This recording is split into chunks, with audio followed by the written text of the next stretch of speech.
What's up, humans? Okay, so listen, I saw another Sion Sono movie, and this one was like also so crazy. I have to tell you about it now, like immediately, because I just saw it, and it's like it it's got me popping. So this movie is called Antiporno, and it's like that's kind of what it is. Like they hired him to make a porno, and this is what he gave them. 第一にこの国の男がクソ第二にこの国の男が作ってきた自由がクソ It's like it's definitely not arousing. So okay, like everyone who talks about this movie gives this setup. So like I guess I need to give this setup because it's a pretty good introduction, and it's like the movie was made in a weird context. Okay, it was like a weird way. So this movie was commissioned by one of the major Japanese film studios called Nikatsu. And they did this in 2017 as part of this like larger program. They commissioned I think it was like 10 of these contemporary directors to make these softcore pornos that they called their Roman pornos. So, and it's like Roman porno, it sounds like it means like Trojan porno, like it makes me think of condom commercials, but they mean like romantic pornos. But it also like because it's Japan, it doesn't mean what we would think it means with romantic pornos. And anyway, so this genre, like romantic pornos, they're trying to reboot it, and everyone says that it's like softcore pornos, and like technically that's true, but so it's not exactly the same as like the US softcore porno genre, even though that's kind of what everyone says online, but like softcore pornos doesn't really exist anymore either. Like this came out in like 2017, and I remember at that time right around then anyway, HBO Max, like they had a tab on their website that said like steamy or something like that, and you could go on there and watch like Playboy Holiday Vacation or whatever, but like then they canceled it around this time. So like Japan's restarting up their softcore pornos, HBO Max cutting it out, like everyone's got this stuff on the brain. I don't know what it was about 2017 that was like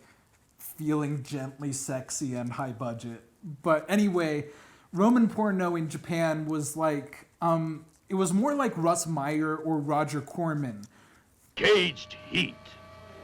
Enter the female jungle of women's prison, USA. Than it was like, a proper softcore porno genre stuff. Like, it's not like it was like pure hedonistic fun like Russ Meyer and Roger Corman. All right, here's how it works. Everybody's got to go. Yo, name. Because they were kind of like more thinky movies always, but they were like a cheap training ground for people who would go on to become major filmmakers, which isn't the case as much with like the Holiday Bunny Surprise or the like, Stepsister's Birthday Party or whatever those weird softcore movies were. It was like they were more like Faster Pussycat Kill Kill. Like there was some a little more artistic sort of like attempts to make something interesting. It's just that like there was more sex in these than in like Faster Pussycat Kill Kill, because the cultural approaches to sex like between Japan and America are just like totally different. Like it's not like Japan is like more liberal or anything, like, but they're just really different. So like these were more like exploitation movies, I think, really, than like properly what we would consider to be like porno movies. Even though the word porno is in the genre of Roman porno or whatever. Okay, so like you get that distinction, right? Like what I'm saying here, one is the other thing, and blow on and so on. Anyway, okay, all right, so moving on here. So Nikatsu, the Japanese studio, right, they were trying to relaunch this genre, and they commissioned like 10 directors to make these things. And it was like, this was just back in 2017, so it was like 5 years ago, I guess, from right now, like when I'm making the video. but like you can barely find anything out about like all the other 9 movies aside from this one. I think I found like 2 people talking about a movie called Wet. It's I'm sorry. I'm 4 days old. It's called Wet Wet Woman in the Wind is the name of this other movie. But I can't like find anything else about it, you know? Like, so the reboot didn't really go great, I don't think, but it did give us anti-porno. So like worth it in this Popcorn's Book of Records, right? Okay, so the movie is about this character, Kyoko, who you think at the beginning of the movie is like a novelist, like a super successful novelist who kind of like is a Marquis de Sade type who is in league with these other decadent artists and turning her repressed assistant into a sex maniac via humiliation and stuff. Like, it's the sort of story that you might expect a porno to have, you know? Like a classic sex type story, okay? And like the acting is like a little like, you know, like weird and big and flat in the way that you might expect that like the acting in a pornography would be. But then like there's something weird about it. Like the acting is like turned up too loud for this to be like the sort of big acting that a pornography actor might do thinking it's normal acting. And like the script is a little too like on the nose. 私を閉じ込めているすべての忌まわしいクソみたいな自由をクソみたいな下水に流してやるわ。この国の表現の自由などという使えないやつはクソの中にぶち込んでやる。Right, for it to be really like a genuine pornographic type script. So then like 30 minutes into this movie, we hear someone off camera call cut. Cut! And then it turns out that we're in a movie and everything's gotten turned around. Now the actor who had been like this domineering, corrupting powerhouse is an actress like that the other actors are all shitting on. Like they're not literally shitting on her, and I can forgive you for thinking that because it's definitely like sexual humiliation type stuff. It's not specifically that one. Even though I did read somewhere that like they told the actress to watch 120 Days of Salo, 120 Days of Solemn, which has some like. Anyway, if that's what you're looking for, there you go. Okay, but anyway, so like so now we're in this world where it's like a film set, but then that reality is undermined too. And once we're back in the world of porno, as though they're like rolling again, right? And it's like now it's the story of the porno again, but we're all thinking, oh yeah, now she's performing this porno and people are filming it. And then the main girl, Kyoko, is talking about the director and the crew, and then her assistant, Noriko, is reacting like as though Kyoko is describing that some sort of psychotic break that she's having, that the director and crew weren't real. And like, that wouldn't be happening if an actor was in front of a camera, you know? So like that, then that reality is all like wibbly. And then there's this suggestion that they're like actually in a third environment, like on a play, like they're doing a play on a stage, which kind of like, it jumps outside both the porno and the movie about a movie setting to be like, oh, the drama of her having this psychotic break is inside of a different fiction, and she's an actor, and she has like this distance now from the like intrusion of the film set into the world of the story. So like it's gotten very messy by this point, you know, like not like as a like criticism as though it were bad to be messy. It's just like you're like, what is going on here? I'm confused, but I'm loving it. So now that things are like really all very deeply fragmented, we get this like parade of scenes about Kyoko's backstory. And it's like, it's all really sad stuff, right? Like her sister died really young, and she had this like awful first sexual encounter. And like there's some like kind of vague and stylized stuff about her stepfather. Like maybe it might just not even be as so bad as like she only just walked in on her stepfather and her mom having sex or something, but also maybe like she's attracted to her stepfather and like ashamed of that, or maybe like he was inappropriate to her in some way. Like you can't exactly tell what that is, maybe because like it's suppressed inside her own, you know, understanding of herself or whatever. But then it does a full loop and makes us think that like the Kyoko we've come to know with this backstory is actually just the character that the novelist she was playing in the beginning is writing about, and is actually the one that we've come to know as Kyoko's backstory is that character. So like all the stuff that we see happening to her is this backstory, like that really is what happened in the movie to this character who's a teenager acting in a porno because she has all of this trauma around her early sexual family experiences? Or is this the stuff that happened in the imagination of a novelist who's the real character, and that like that other stuff is this sort of like messy conglomeration of things that have happened to her kind of, but she had these like artistic imaginings that made it all different stuff. You know what I mean? Like, is she actually the novelist, or is she actually and the other one, the character, or is she actually the young girl and the novelist is a character that the young girl is playing in someone else's porno? And like the movie does not answer that question. Like that remains vague. And like the confidence, man, of like not coming down on one side or another is, man, you gotta have some fucking like powerful ideas, like some powerful like feeling about like that it should be this way in order to not come down on one side of the story like that, right?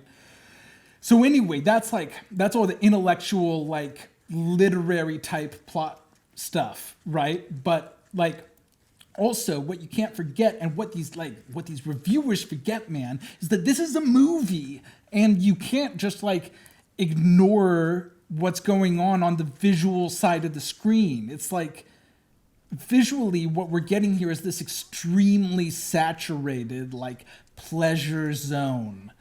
We spend most of the movie in these like super saturated colorful sets that are like really nice to look at. It's just like having a good time with your eyeballs. And the characters have these like incredible costumes that are just like, they're just cool, man. And all of this pleasure stuff isn't limited to the porno sections either. Like, this is sort of like this. Here's like a vision type thing that Kyoko has in part of the movie where she's like firmly not in the world of the porno. Like, this is her private moment. And still we're getting this like extremely beautiful, satisfying thing to look at. And these memories too, man, they're very beautiful and stark and like definitely intended to be stimulating and beautiful to look at. Also, we have this shot where these candles are like doing this, and the light through the fan blades is doing this, and it's like overwhelming, man. It's gorgeous. So there's like there's lots of reactions to this movie, right? Like on Letterboxd, in the press, you know, like you've got women saying, hey, thanks for doing a good women stuff movie, and women saying like, hey, no thanks, doing bad women stuff movie, and men being like, oh, this movie's too obvious. And like, oh man, I could do a fucking hour on that guy saying this movie's too obvious, but I'm trying not to just make these videos about like being videos where I complain about how mainstream critics are idiots. But anyway, that's what everyone else is saying, right? But it's like, What's the popcorn saying? That's what I want to know. Okay, here we go. So, right. The vibe is that the other people are saying, like, this movie is a subversion of the genre of porno because it, like, points out the ways that women are exploited and, like, literally has monologues saying that while women have freedom, they aren't able to use that freedom. So that's not any better than, like, than, like, not having the freedom in the first place, right? But here's the thing. Okay, so, like, first, like, about that monologue, right?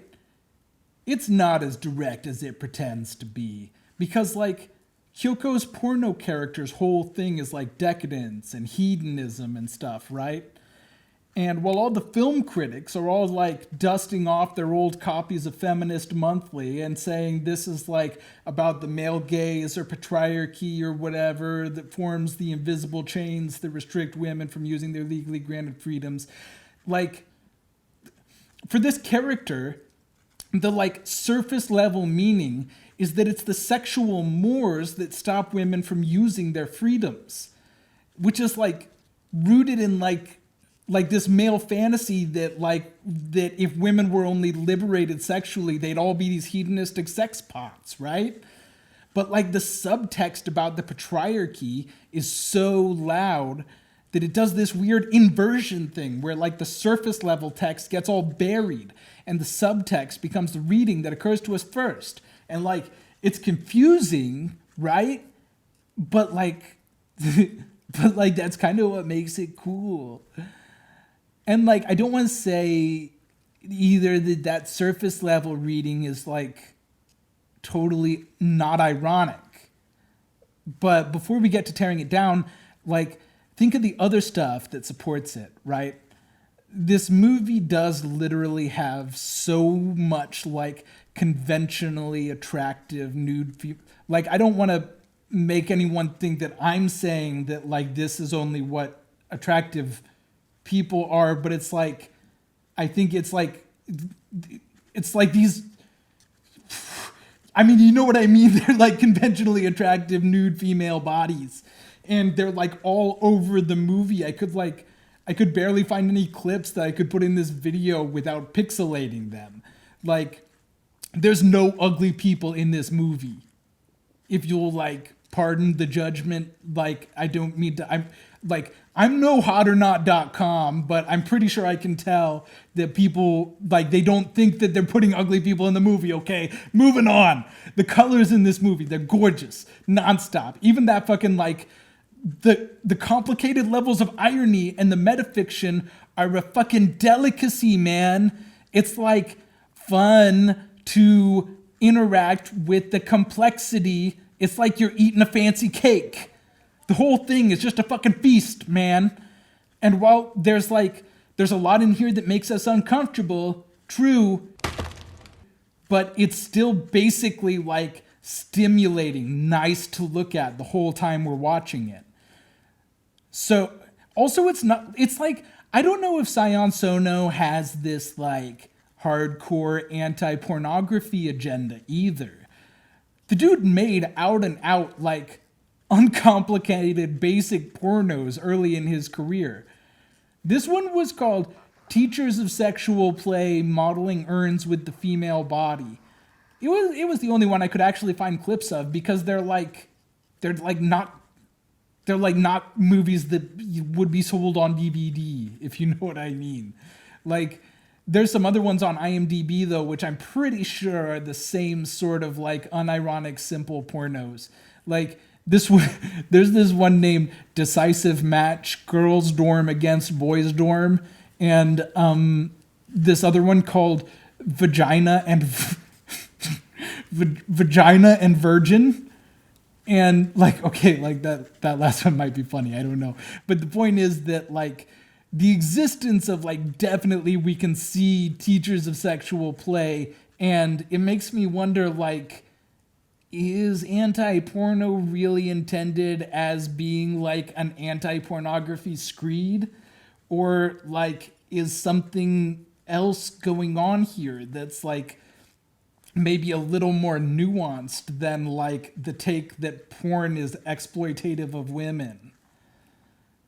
I think the whole real problem here for me is that like the way that people are approaching this movie is like, it's the way that like a lot of critics approach a lot of movies, man. They're like, they think that a movie is a complicated way of saying a sentence. And it's like, it's not. You can't just like boil it down to like, they're like, oh, what the filmmakers were saying was like blah, blah, blah, you know, fill in your own idea that you're masking as the director's idea here. But like, maybe some documentaries are like that, but like most movies are mostly just an experience, man. Like, we go through this experience of all the twists and turns of this movie and like the weird way the world gets fucked up and the way that everything is so complicated and messy and everything means all these different meanings at the same time.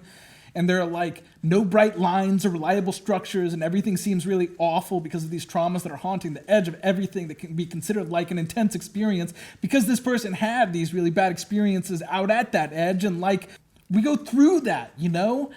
In this like safe little bubble of a movie, we go through this like breakdown of barriers of sex and power and voyeur and performance and desire and like the reflection of desire. We feel all that. We feel it like dissolve and become messy in this movie in this way that like it only could with a movie that has the weird pressures on its plot and characters of a porno movie.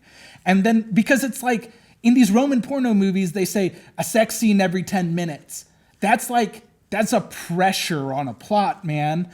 And then, like, that all builds up and it climaxes in this. This spectacularly, like, beautiful, but also very disturbing and very messy orgy of colored paint. It's not something that can be put in words or summarized. At best, it's like, I'm hoping that I'm describing it okay, but you can't really know the impact that this has unless you watch the fucking movie, man.